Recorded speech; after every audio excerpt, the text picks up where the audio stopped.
devil to get between these ear gates. Because the moment he gets between these ear gates, he started yapping. He starts yapping in your mind. Girl, I wouldn't take this. I wouldn't do that. It don't take all that. It don't take all this. But the moment that you hear the word of God, you will hear how God lets us know that I will never leave you nor forsake you. Isaiah also said, he said, thank you, Lord.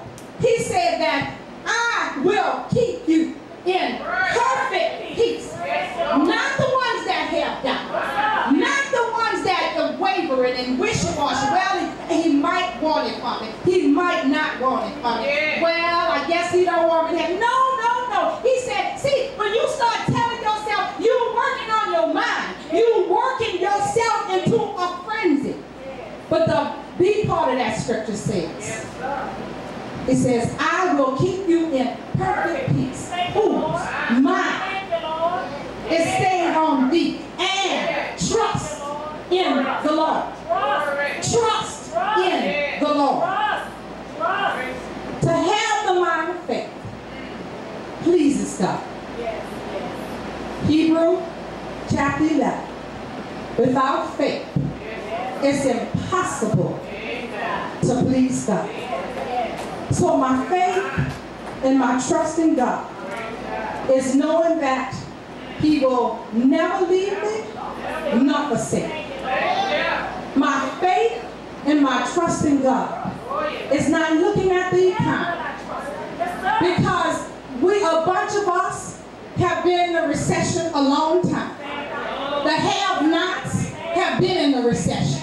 It's just right about now that the haves are experiencing it. But I'm not a have-not. I'm not a have-not.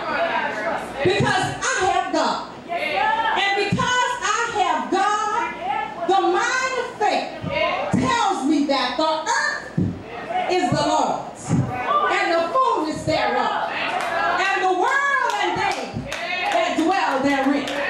So I'm in the world, but I'm not of the world. And because I'm not of the world, and because I have the inheritance that God has left me, I'm not a have-not.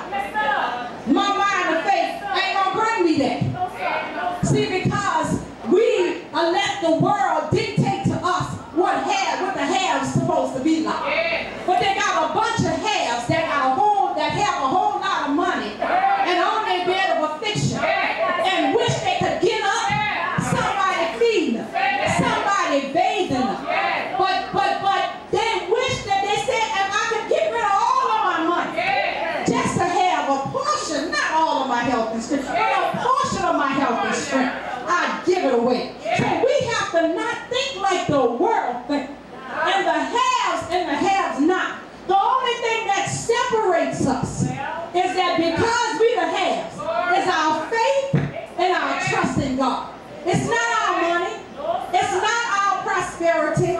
It's about our faith and our trust in God. So the mind of faith. We have a good report. Our good report is lovely. What God does is well done. What he has done. The Bible tells us what he has done. The Bible says, what is man? That God is so